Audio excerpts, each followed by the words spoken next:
Winning and losing is a choice, so choose wisely. Hello, everyone. Welcome to the Ultimate Bull Run, where we bring 100 bulls, 100 stories in this one legendary run. We are super excited to bring you season one of our podcast. This podcast is all about trading journeys, sharing stories, the highs and lows of the market. The one who stays knows the thrill that comes with it. In our first podcast, we wanted to bring someone with diverse knowledge and experience in trading, in financial market, blockchain, and precious metal. And today with us, we have the star of our show. His name is Versan. So without further ado, I bring to you our very first bull, Versan. Welcome to the show. Welcome to the Ultimate Bull Run. Thank you very much for having me on. And I'm, very happy that I'm your first episode. This is exciting though. And, I'm thrilled to be here with you, and hopefully we can do this again in the near future. So thanks again for having me on. I really appreciate it. Thank you, Versan. It's our pleasure to have you in our show. And just for the record, before we start, you know what they say, it's a hardly ever work on the first try. So we'll try to make another one better. We are truly grateful to have a second chance, our second take with Versan. We couldn't get out on the first one because of the technical issue we had.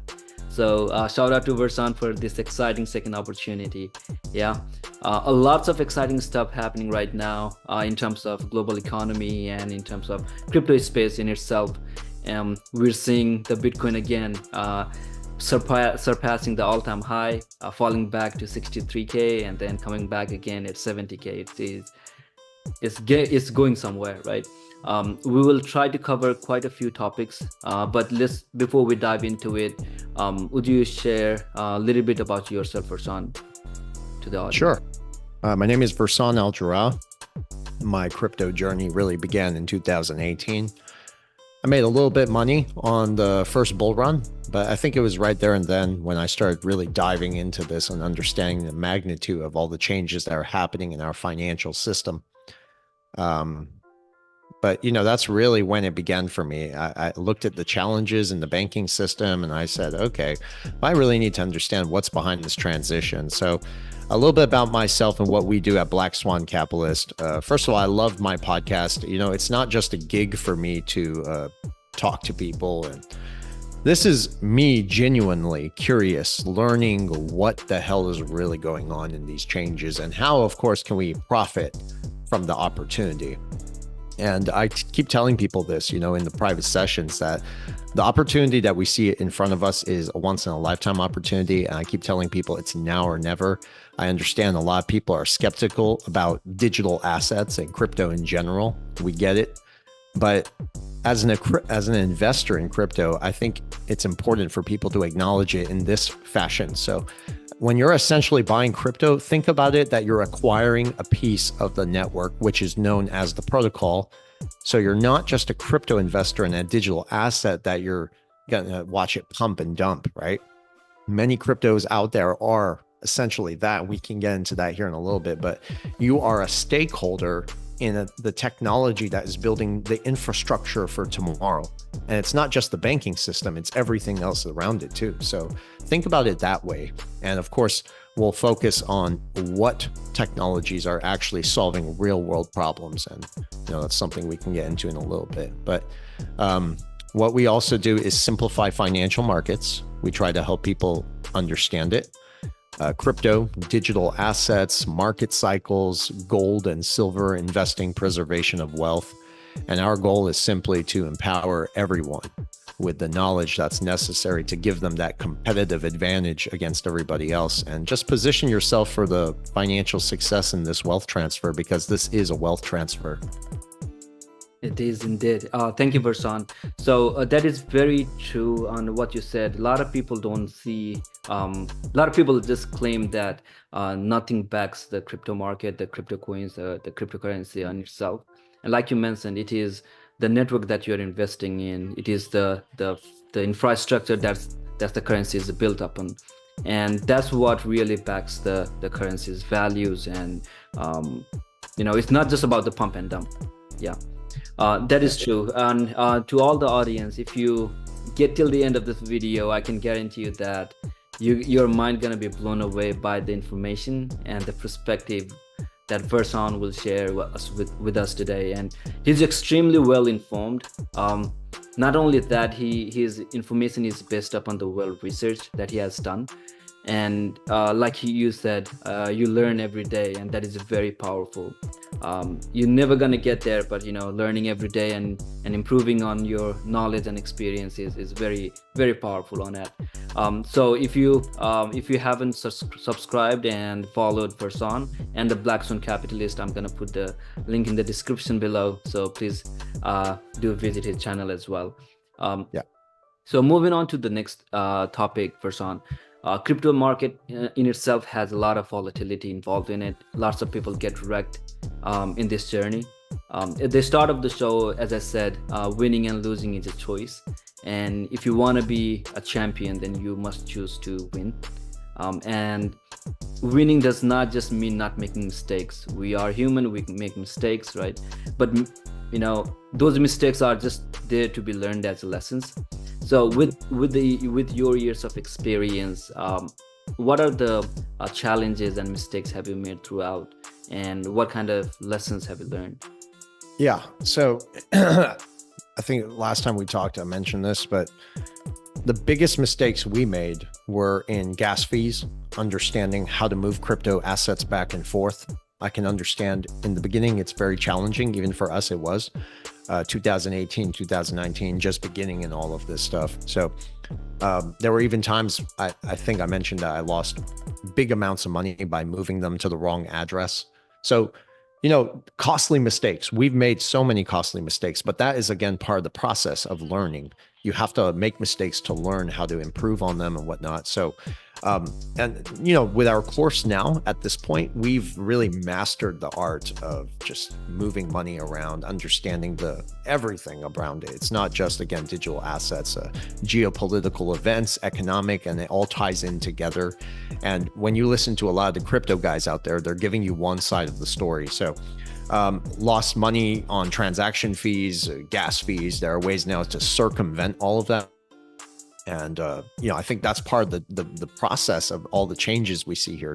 And it's going to get to a point where the winners will solidify their position. And that is all in due time.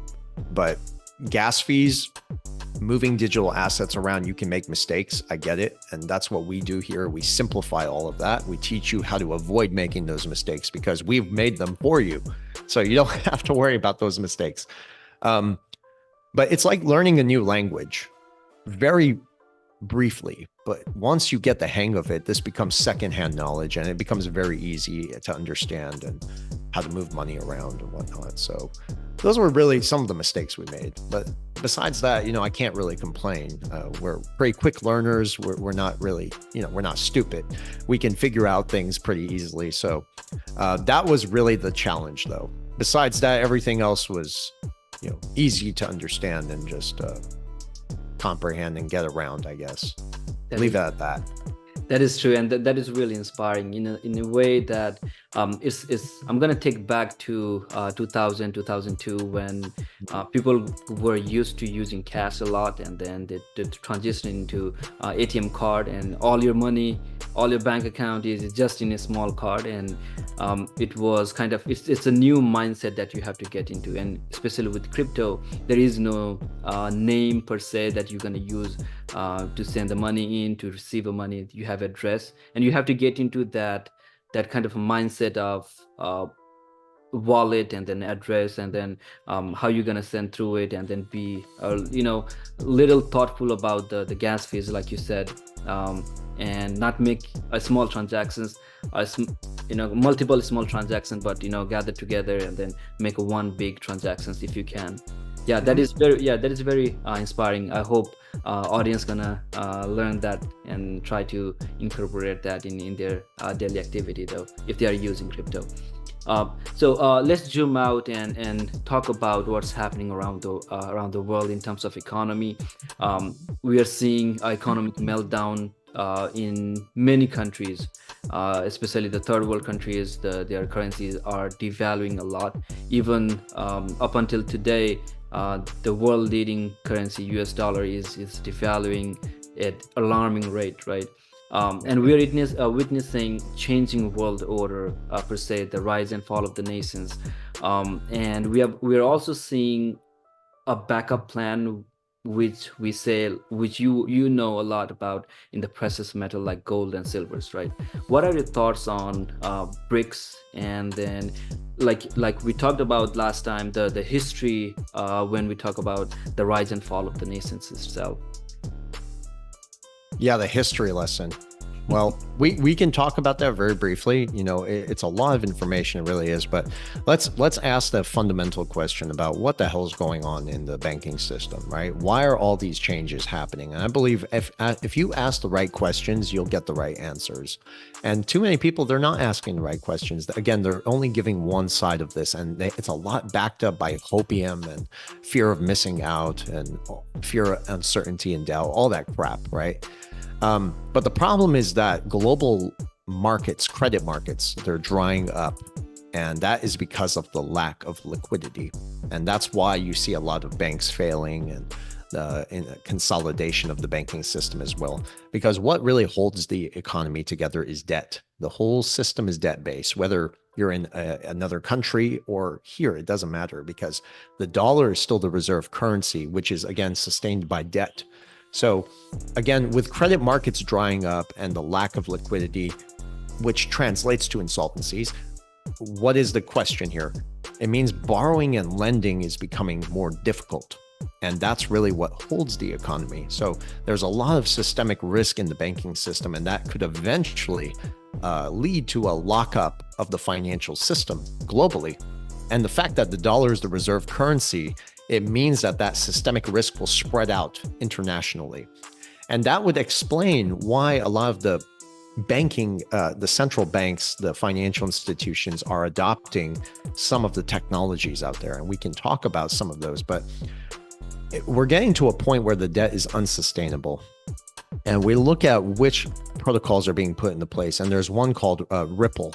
We talk a lot about Ripple not because we're trying to sell people on the technology, XRP, their digital asset, but it's because if you look at what the central banks are doing because of the unsustainable debt crisis and lack of liquidity, there's a company called Ripple, and it's seeping into the very core of the global financial system. Now, I can only imagine what's taking place behind the scenes, and I think we have an idea, right? But it seems that central banks around the world are positioning themselves to leverage the digital asset called XRP in order to dissolve the global debt together, almost like a debt jubilee, if you will. But it gets more interesting because you asked about the BRICS too. And first of all, 30 countries within the BRICS nations have already embraced the technology Ripple and the digital asset XRP. So what I'm trying to say is that central banks all over the world, BRICS and not BRICS, are still adopting the same technologies.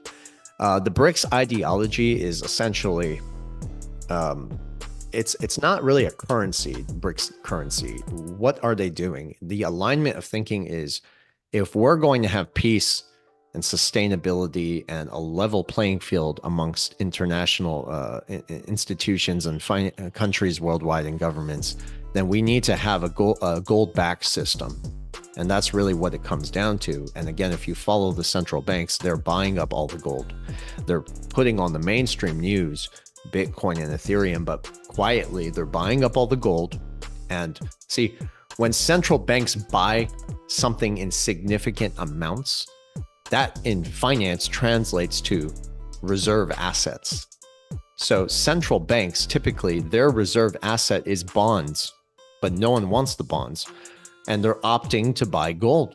So even the US central bank, they're buying gold, part of the reserve asset class, and they're buying the XRP, part of the reserve asset class, which only concluded like, okay, well, if you're going to have gold and we're going into a digital system, there has to be a digital counterpart for that physical gold.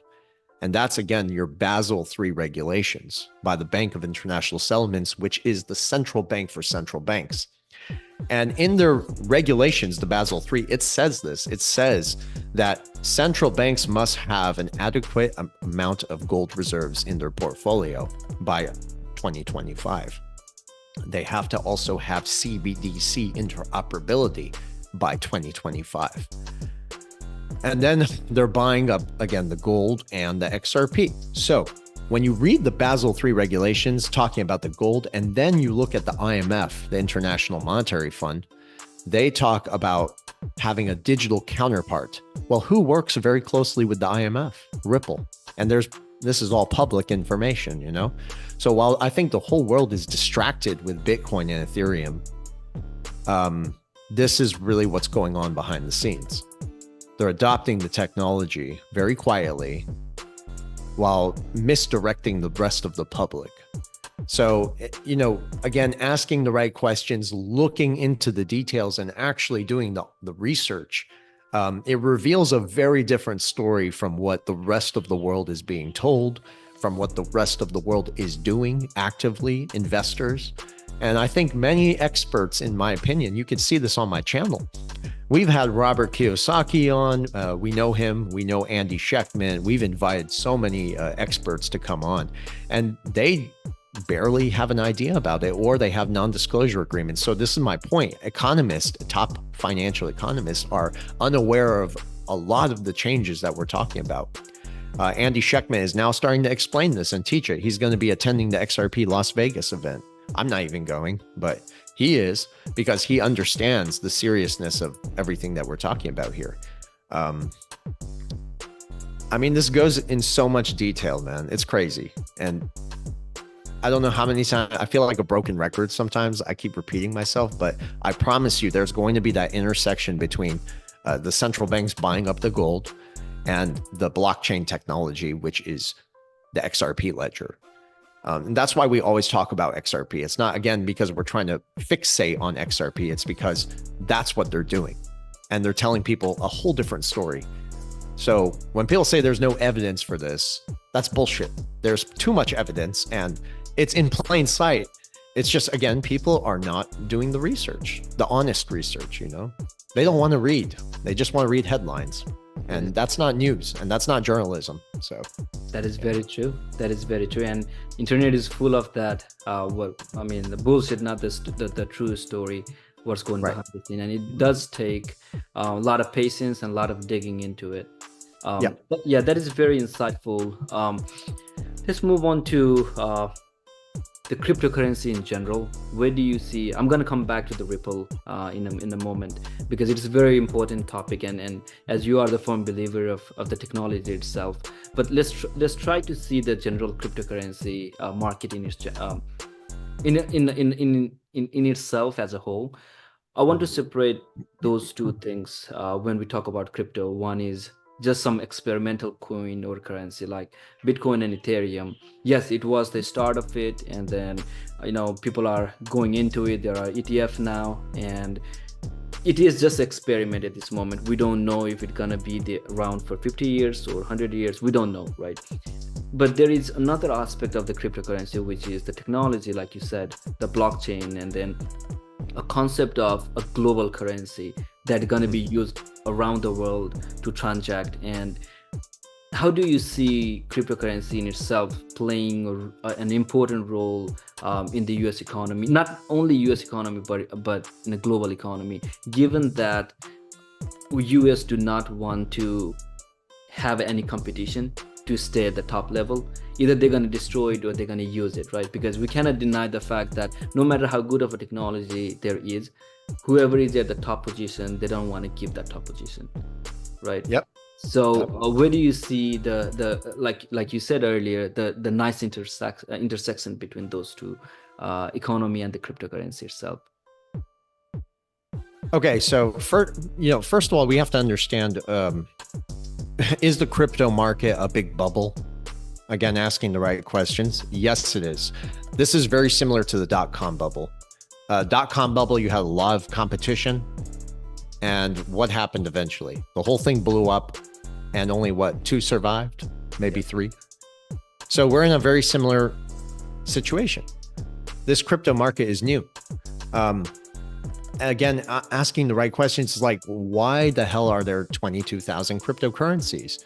What's the point of all this competition? The truth is, very few of them are going to survive. We are in a bubble, and the economy is shifting, and we're going digital. So if we're going digital, and that essentially that's the end game here for the central banks, they want to eliminate cash. They want to transact on a digital ledger. They want to be able to see every transaction you do. So is it playing an essential role in everything that we're this transition? Yes, it is.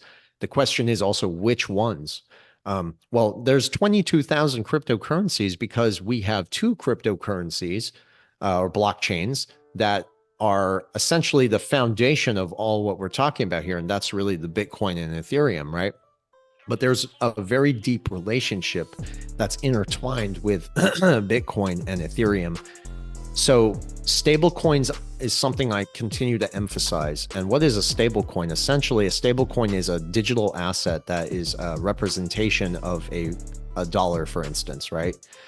But if no one wants the dollar, there has to be that reset. See, so it gets really complicated, but there's a relationship between the stablecoin Tether and the United States bond market. And I think that's what's really holding this bubble together. There's going to be a point where this thing is going to have to blow up on itself, whether that's with the Bitcoin halving now or later. It's coming soon. I think by 2025, we're really going to know this, but there's a lot of relationship again with Bitcoin, Ethereum, and the bond market, and it's fraught with risk. There's so many concerns that I've been voicing for 2 years. Tether is a stablecoin. Remember, they have repeatedly failed to maintain the peg to $1. Stablecoin Tether will say, hey, we're backed by the dollar, but what's the dollar backed by? It's not backed by anything, but it is backed by the bonds. There was an audit on Tether like 8-9 times now. They failed to produce the financials. They can't cook their books correctly. Who's the largest owner of Bitcoin? It's the US government. It's not really the big institutions. That's a lie. So they're propping this thing up. They're holding the rest of the crypto market together. There's going to be a point again where this bubble bursts, and I think it has a lot to do with the ETHgate scandal. They have risks also embedded in Tether. Now, the thing is with Ethereum, you could fork any blockchain protocol onto the Ethereum blockchain, hence 22,000 cryptos. Everyone's building on the Ethereum blockchain for no reason. And I'm not kidding, because what we talked about in the beginning is my challenges. And this is where it goes back to is the gas fees. There are technologies in place that institutions are adopting as well, where you don't have to pay a gas fee. So why do we have Ethereum then? It's because Ethereum is a way for the institutions to steal your money. Gas fees is they say it's maintenance for the blockchain and mining. That's not the future. The future is green, carbon, zero, net zero, emissions. So why would we do the mining? So it's not going to work. There's going to be a point where the US government's involvement with Tether, the stablecoin, the Bitcoin ownership, and all the complexities in the middle, that's going to be exposed. And there's already a lot of suspicion that arises that the dollar's facade, the charade, it's still available because of the US purchasing bonds through it. So I think the lack also of media attention on this, it's not puzzling anymore. They don't want you to know what's really going on. It's just everyone is overlooking and ignoring it deliberately, to face the broader implications of what's going to happen here. This thing is going to blow up one day, and I would say only maybe 5 to 8 cryptocurrencies, blockchain protocols will survive. And those are the ones that are actually solving real world problems like we talked about in the beginning. For instance, again, I hate to go back to XRP, but liquidity provision. What is the biggest problems we're facing in the financial system today? It's liquidity. There's not enough liquidity. So again, borrowing and lending becomes difficult. The economy starts to destabilize. Everything starts to fall apart. So you're going to need those systems in place to hold this together. And I think that's where this is all going, is stable coins. We have to talk about stable coins. It's the next way to understand the true nature of where the market is going. The Bitcoin halving, you know, could that pump the price up of Bitcoin to 100,000? Sure, why not? But again, it's going back to the bond market. It's going in circles. There's a trifecta between Bitcoin, the dollar, and the bond market. And I think that's something over time people will find out. We're usually early on this thing by at least a year. Also, if you follow the World Gold Council, they have pursuit right now for a stable coin. They have evidence of this. I'll send you some documents when we're done here. The World Bank publicly announced that we need to find a stable coin, and they specifically in their documents mentioned that XRP and XLM will be potential stable coins. Who supports this narrative? The International Monetary Fund, who works very closely with Ripple. So when people ask, like, you mentioned this world reserve currency mechanism, and that's really what XRP is. It's not going to eliminate the dollar, and there's this big misconception. It's a medium of exchange backed by gold. That's where it's going again, where countries all around the world can interact and be in and out of any currency in the world, including the dollar, but it allows them to circumvent just working with the dollar. And that's why we're at war. Every war is a banker's war. And we're disguising it behind democracy and, everything you see, it's bullshit. It's all lies. This is a banker's war, and every war is a banker's war, but this is because the global economy is beginning to fail. Countries around the world are circumventing the dollar's dominance. And as a result of that, what is the American going to do? They're going to go to war for it, because when they took the dollar off the gold standard with Nixon, they stole your freedom right there and then. And it gave all the power to the central banks to print as much money as they want. Look what they've done with the currency. It's so debased, and we've exported inflation to every country around the world. So other people in other countries have to suffer the consequence of inflation and higher interest rates because of us, because Americans have a problem with spending. They put everything on a credit card too. So I know it's weird going in circles like this, but the war that we see happening is a currency war. It's about a reset of the financial system. It's about who is going to run the new monetary system. So when the dollar was taken off the gold standard, they gave the power to the central banks. They printed as much money as they want. What did they do with that? Besides debasing the currency, widening the wealth gap, making everyone poorer all around the world, they built the military industrial complex. And with that military industrial complex, right now, what do we see them doing? They're going to war with the BRICS. They don't like what the BRICS is trying to do. And again, the BRICS is an alignment of thinking. If we kill the dollar, essentially, you basically neuter the deep state. True. And the deep state are the ones trying to run the show. They want to enslave you. That is true. That is very true. So it's really deep, this conversation, and we can look at it through any lens you want. But essentially, it comes back down to the same thing we talked about in the beginning. There's a financial reset. It's coming.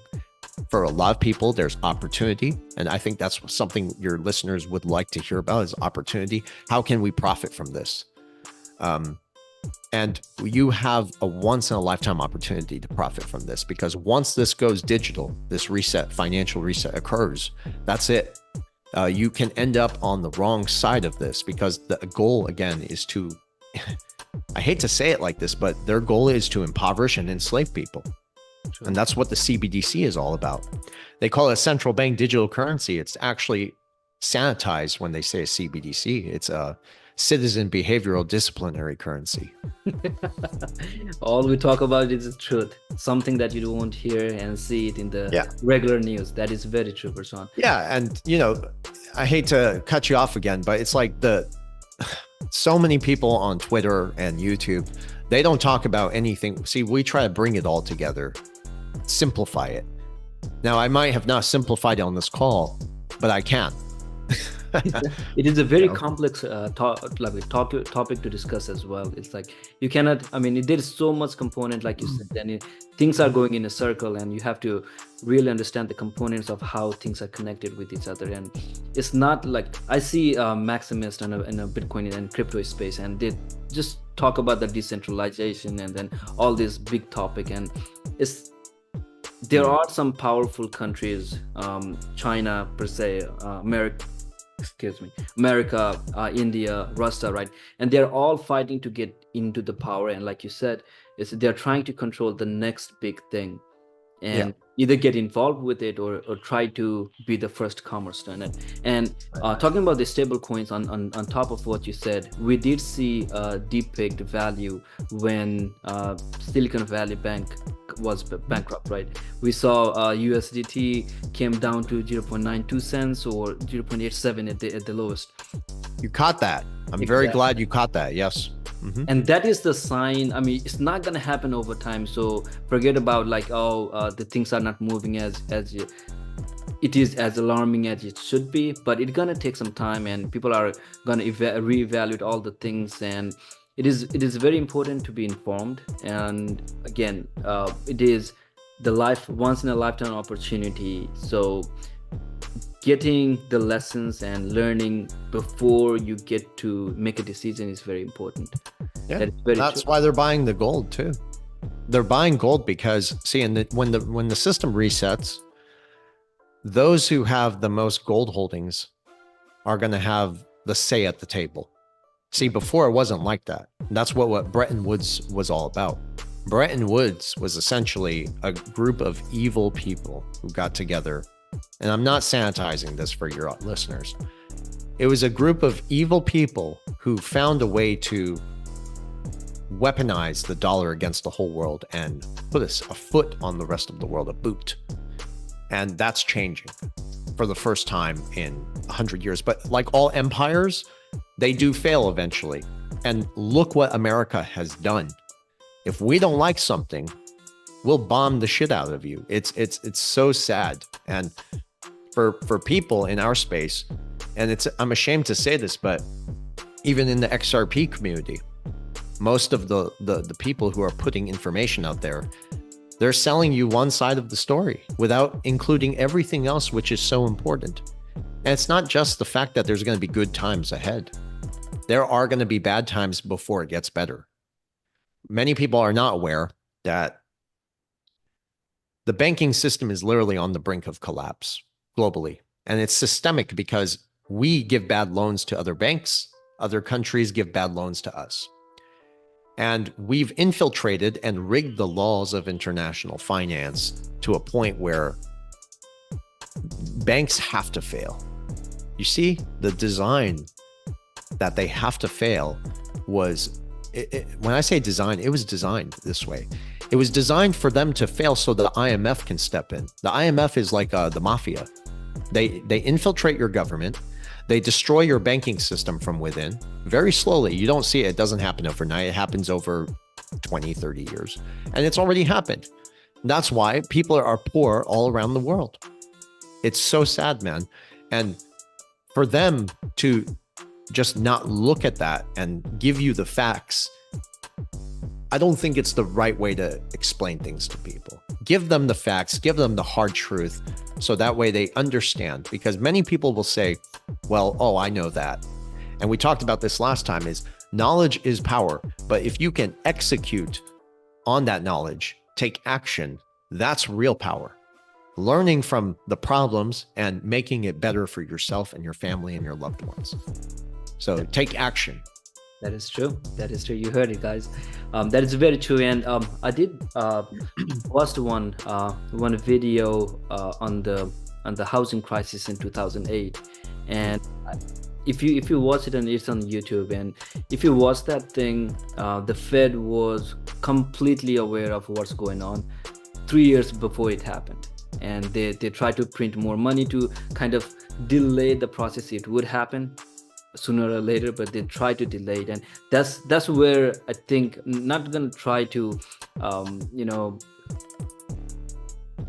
make the people anxious about where things are going, and then be fearful about it. But we have to know where we are going, and that are the things that you have said. It is very, very insightful. While we are on this topic, whatever is hot on the topic right now, the Bitcoin ETF. It's been about 2 months now. things has gone really well for the Bitcoin in terms of volume, in terms of publicity, in terms of institutional getting in. What do you see the good and bad side of the Bitcoin ETF? So Bitcoin essentially in its inception was designed to circumvent the central banks, circumvent the banking system, and those who manipulated currencies like JP Morgan.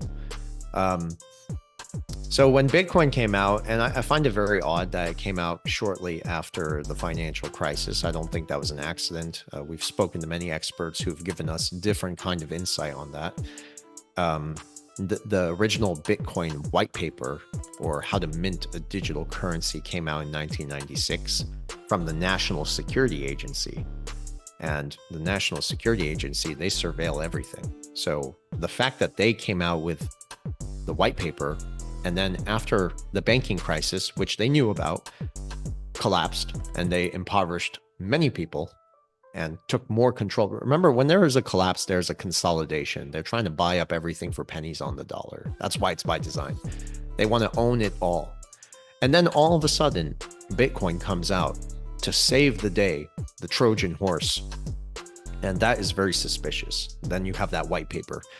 Not to mention that Bitcoin is more centralized than ever because only a few people in the world own all the Bitcoin, and the most Bitcoin is owned by the United States government. Interestingly, even Tether owns 15% of Bitcoin.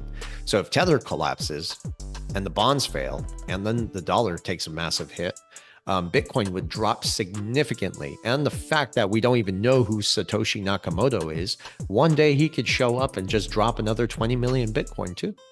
So there's a lot of questions about Bitcoin, and I would never invest in something that I don't know who's behind it. Like Ripple is a real company. They do real things. They have relationships with central banks and institutions all over the world. See, you could see it. You could do your research on it. And then, of course, they're buying the digital asset XRP too. But with Bitcoin, I think the fact that mainstream news continues to tout it, that's a big red flag. They'll always lie to you. They don't tell you the truth. So as far as the ETF, Bitcoin was designed to circumvent the banking system. The fact that we have approval on an ETF, that's very dangerous. It essentially killed Bitcoin right there and then. So Bitcoin's dead. I think it's dead. I don't care if the price goes up. It's dead for what it was supposed to do. Because the minute you open up an ETF, you have invited Wall Street. You have invited institutions. You've invited corruption. So there you go. You killed Bitcoin right there and then. And the maxis, it's like they haven't figured it out yet. And that's because they're too stupid to realize what they have gotten themselves into. And I think it's Bitcoin is the greater fool theory. Like, we're going to invest in this digital asset because some idiot out there will buy it at a higher price and the price will go up. And that's really it. No one really uses Bitcoin to do transactions. Some people say, oh, I bought a Lamborghini with Bitcoin. Well, it's very expensive and, it's slow. It's not scalable. So like MSN, we used to use MSN when we were kids in Dubai. Nobody uses MSN anymore, but it's still around. It's still around. You could go check it out. But now we have X, we had Facebook, we had Instagram. So it paved the way for other technologies to come and take their place. If anything, XRP is designed to be what Bitcoin was supposed to be. So the ETF is not a good thing.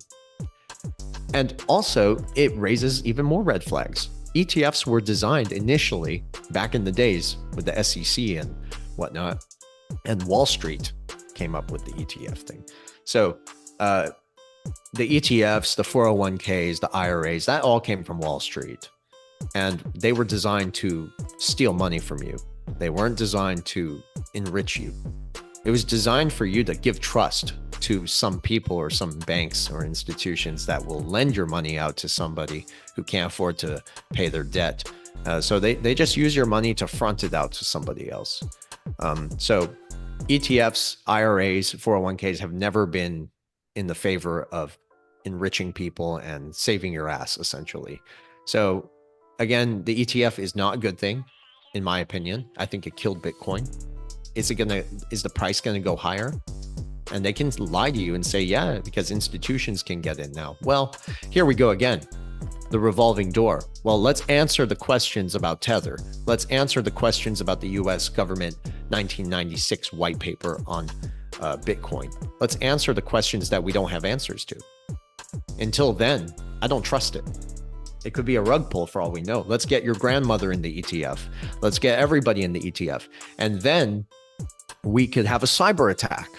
And if a cyber attack comes, because this is the narrative they're putting out, even the World Economic Forum, and Bitcoin, let's say, goes down for 10, 15 days, all right, the servers are down. Well, everyone's money got stolen or lost, and we can just point the finger at Russia, at the BRICS.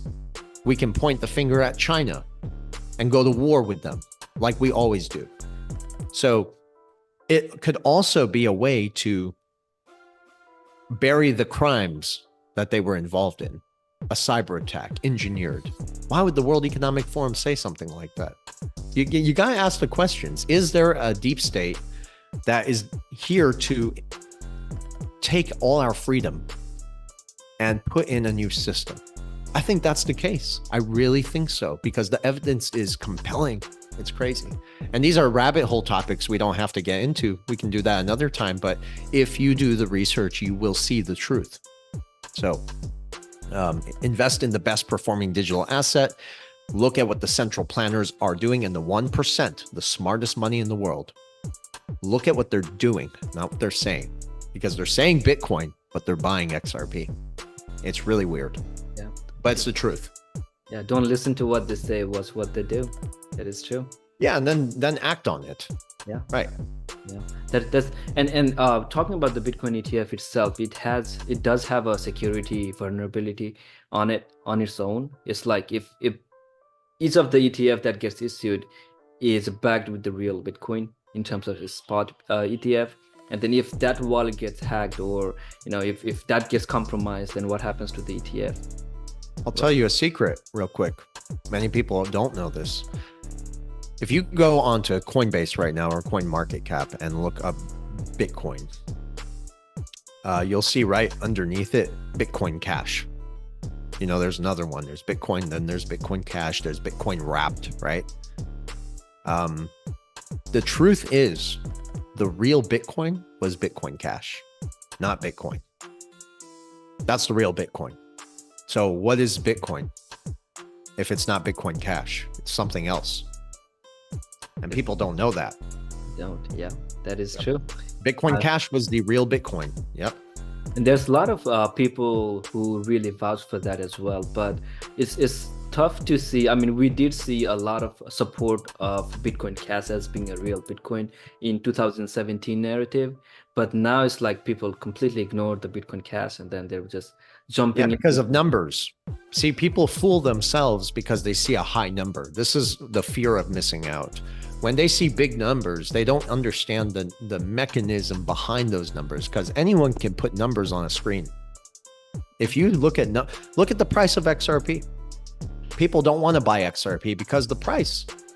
Well, you're not really thinking clearly then, because if you look at market cap for something that's not even being used yet, it doesn't make sense.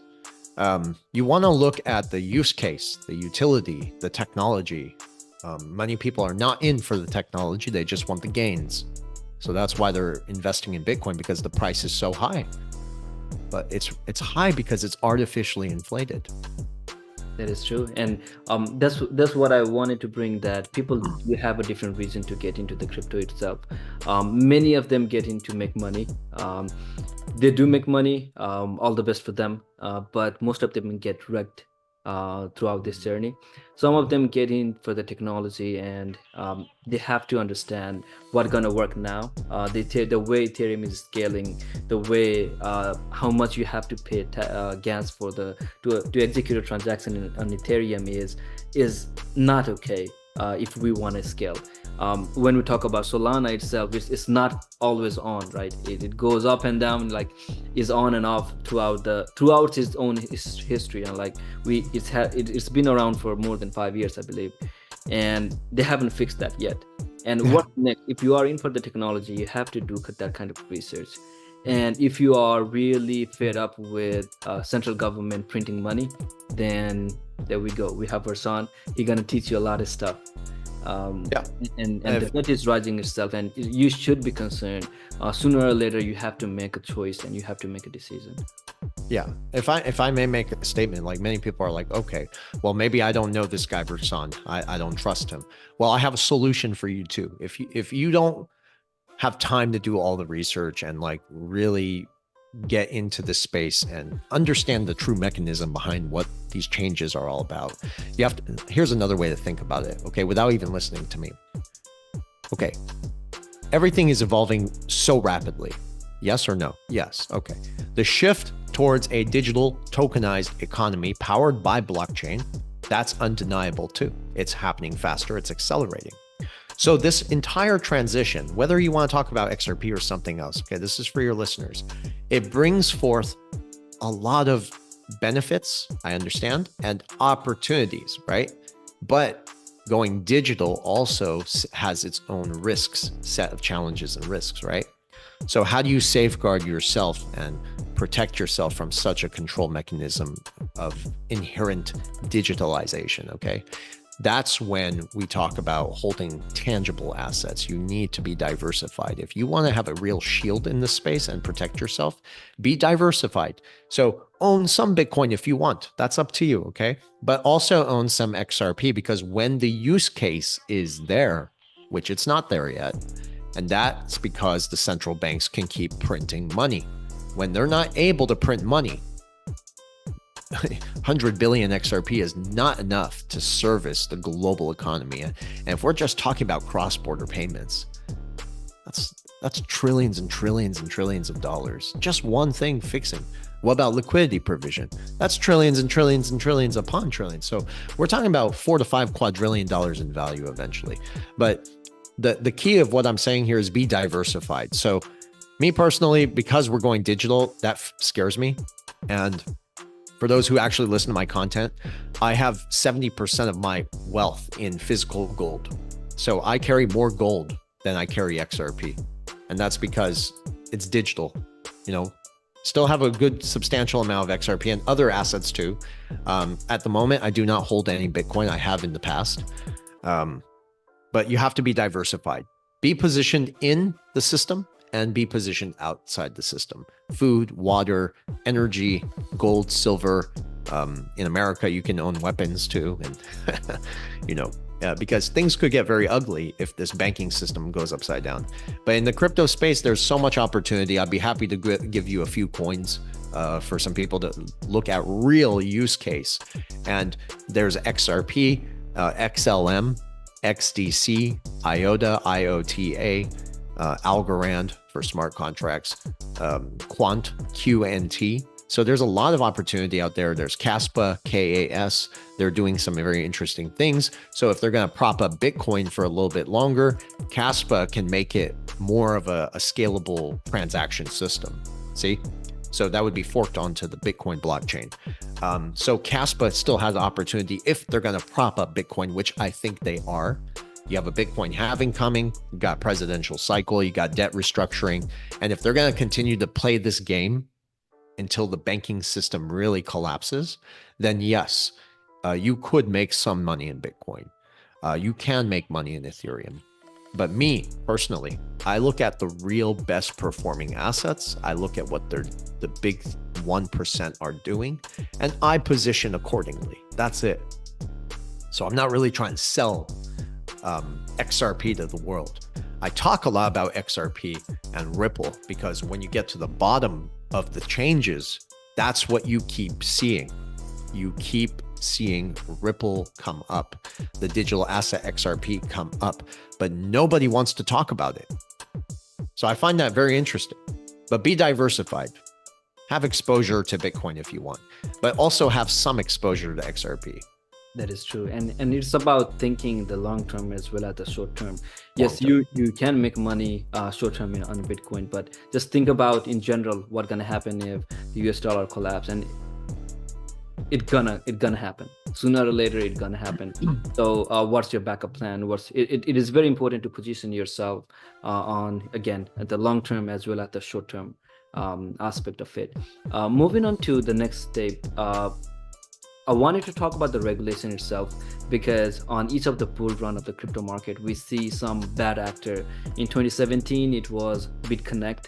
In 2019, it was FTX. 2021, it was FTX. And it is like, yes, we do see a bull run, and we don't see a single entity who we gonna blame, because this is the crypto market. You cannot blame because you lost a fund or anything, right? Because this is global thing. It's not regulated by just one country or globally itself. And if you've heard about European Union, they proposed a new new proposal saying individual can hold maximum of 3,000 pound, right? So they are having a restriction on it.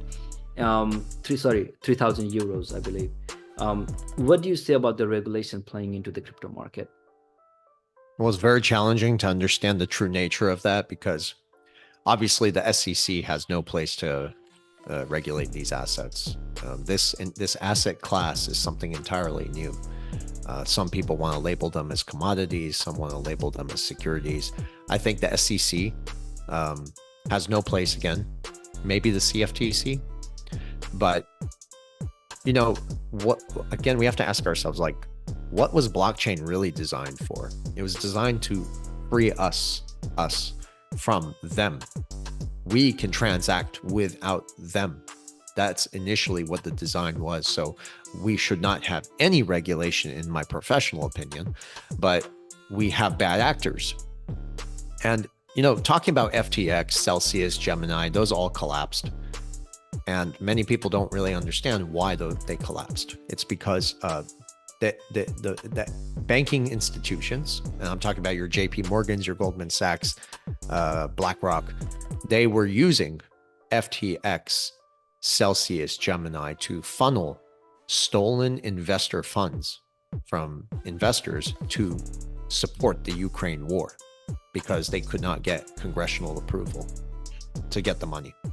So they stole everyone's money. They collapsed it at the same time because there was no liquidity. I called out FTX 5 months before it crashed. I told people there was a liquidity issue. I didn't know where the money was going at the time, but see, it eventually revealed itself. It was going into Ukraine. So the SEC is really just an enforcer for the banks. It's like a mafia. They're there to kill the competition, and that's why they sued Ripple. They were halting the innovation. Because they knew if Ripple was able to do its thing with XRP, it would have eliminated them. It would have stopped the corruption because it's too transparent. And that's why all over the world, you see people using XRP as a currency in many countries. Back to your question, man, I'm sorry. You know, the SEC, I don't think has a place. Eventually, I think certain people might go to jail. We'll see, maybe. But they've been involved in so much corruption, and I think that will eventually come out. Whether the CFTC is going to, you know, regulate this, it would make more sense. And the reason I say that is because if, again, you look at what's happening in the stablecoin market, they're trying to peg stablecoins to real assets like gold. So it would make sense for the CFTC to regulate it, if anything, because that's the commodities trading futures. So, you know, we could see how that's going to play out, but I think it's going to get to a point where it's hard to answer this question, man. But, you know, regulators, they are pushing, it's called enforcement. So regulation by enforcement, they're enforcing rules and regulations on us. Like, you cannot hold this much of your crypto in yourself. They don't want us to have self-custody. That's, again, the importance of also learning self-custody now. So you don't have to trust an institution with your digital assets, because that's what they want. They want to take more control from you. I just think they should all be thrown out, and we should be able to regulate our own digital money. But probably the CFTC, if anything, because they already have some involvement with Stellar, XLM. They've been regulating it. So we'll see how that plays out. That is very true. We're coming to an end. There are a couple of just few more topics. Talking about stablecoin, you said already. What do you say? Like, should it be, you know, based on some pegged on to precious metal, or should it be pegged on to US dollar? I mean, it does have some systemic risk to it if it is pegged to US dollar. What do you say about the alternative of pegging it to gold or any kind of precious metal, or the people's trust itself? Yeah. So I don't think it would be pegged to the dollar. And again, if they tried to do something like that, it would be very interesting because they would basically substitute something else to hold the dollar together from, Bitcoin, the bond market and whatnot. It would have to be gold because I think we're going to go to a situation where the currency becomes defunct. And if that's the case, and that's really what we see happening very slowly, but it's accelerating, then it would only make sense for institutions to back a digital asset with gold, something stable. And that's really what stability is all about. It's gold backing. Again, the BRICS nations, it's the alignment of thinking of gold backing. World Gold Council, they're looking for a stable coin that needs to be backed by gold. It's not Tether for sure. What else? I'm sorry. The World Bank was talking about stable coins and gold backing as well. They specifically mention, and you could see this in the document, XRP and XLM as stable coin candidates. So that's, again, these are that's real information coming out from the top institutions, saying what we're talking about here. Gold backing. So it would have to be backed by gold. There is a reevaluation of gold coming too. The gold price has been so suppressed because they can print money, and there are so many things we could talk about, as well as why the price of gold is suppressed, and silver, and just the precious metals market. But they wouldn't be buying up all the gold unless they were going to reset the price. Because see, when you reset the price of gold, the debt is unsustainable. We talked about this earlier, but if you reset the gold price, the debt shrinks. And that means you have more room for, again, borrowing and lending, which creates another bubble. But I don't think it would be a bubble. This is different. Yeah, this is an overhaul of the global financial system. And if we're gonna have a financial reset, a new world currency or something like that, where all nations can transact in a peaceful manner by circumventing the influence of the dollar, then it would have to be a gold-backed currency. Hence, central banks buying gold, hence the BIS saying central banks must hold adequate reserves in gold. So, I mean, it's all in plain sight. I don't want to make it too complicated for people to understand because it's all in plain sight again, and I have a bad habit of making things sound complicated sometimes, but it's pretty simple. Gold is going to back the new financial system 100%. The question is when. And, we'll have to see. I think they have so much blood, a lifeline to play with. And there's going to be a point where that is finished. And, I think we're getting closer. And that's why there's less confidence in the dollar. And being a reserve currency, that's not a good thing. We've abused our privileges with the dollar, and now we're going to be punished for it. we're gonna lose it. Yeah. Mm-hmm. Let me remind this to all of the audience who are still watching. Ripple and XRP are two different entities, and last year, Judge Torres made it very clear that XRP is not a security. And there are very few cryptos that have a legal clearance, and XRP is one of them. Very strong fight from Ripple as a company against the government entity, SEC. Yes. So moving on to the final part, what are you most excited about in this bull run, and what are you looking for? And for any newcomers or who has been in this crypto space for a long time, what advice would you give them? Don't miss out on this opportunity. This is, again, once in a lifetime wealth transfer. Everything's going digital through tokenization. It's the end game. So you want to have some skin in the game. I know, again, people are skeptical about digital assets, but you should be more skeptical about the systems and the places you have your money in right now. For instance, like the banks. Why would you keep your money in a bank? Why would you keep your money in a 401k so they can continue to steal from you? So this is where it's going. So invest again in the protocols, which are building the infrastructure for tomorrow. And that's where we're going. So also be diversified. If you don't trust digital assets, that's up to you. When you do enough research, you will understand that the importance of it. So have some in digital assets, but if you're, again, skeptical, have at least gold and silver, real gold and silver, guys, bullion. And there's going to be a reevaluation. So if you miss out on the digital assets side, you can still make a lot of money when they reset the gold price. It's true. Just for the fun, what do you think your prediction about the XRP is in the short term as well as in the long term? Yeah. So I don't normally put price predictions, but it's going to be in the thousands and thousands of dollars. I'm going to say that now. And, I don't care what people believe. I violated a non-disclosure once trying to get this information out there. And that's because it was that important to me. So there's only 100 billion XRP. If you think that's a lot, it's not. Because again, we're talking about cross-border payments, which is trillions and trillions. We're talking about liquidity provision, which is trillions and trillions, derivatives. Everything's going digital. It's going to have to run on a ledger. Which one? That's the big question.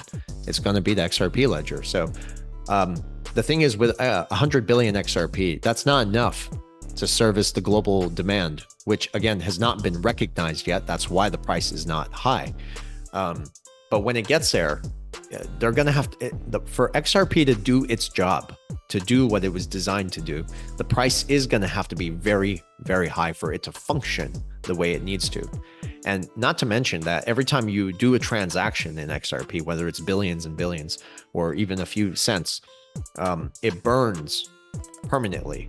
So you can never create more. There's a certain amount that's out there. And hence, every time you burn it, what does it do? It makes the price even higher. So if I was to give my real opinion on the price of XRP in about 5 to 10 years, 20 years even, the price of XRP would be infinite eventually, because it cannot, when you burn it, it goes higher. So, and the higher it goes, the easier and cheaper it becomes to do a transaction. That's why they say XRP was designed for central banks, centralized institutions, not for you and I. Luckily, we have our hands on it, and it's in cold storage, so no one can steal it from us. So the price would be infinite, in my opinion, but I think it would be set at a very high price first, and it would gradually work its way. Now, if price starts to move like 20, 30, 40 bucks, in my opinion, that's a way to shake people out. Because what most people would do, they would sell it all or some. And that's the goal. They want people out. So yeah. I never sell my XRP. That's why I diversify. I'm invested in so many assets so that if something pops or goes up, I can sell and take profit elsewhere and not have to sell my XRP, because again, XRP is world money in the making. So why would you sell your XRP for a diminishing currency? Doesn't make sense. You heard them, guys. Just stay educated in this industry. There's so much going on around, and there's a lot of hype as well. So you have to distinguish those two things, separate those, the hype versus what's really going on.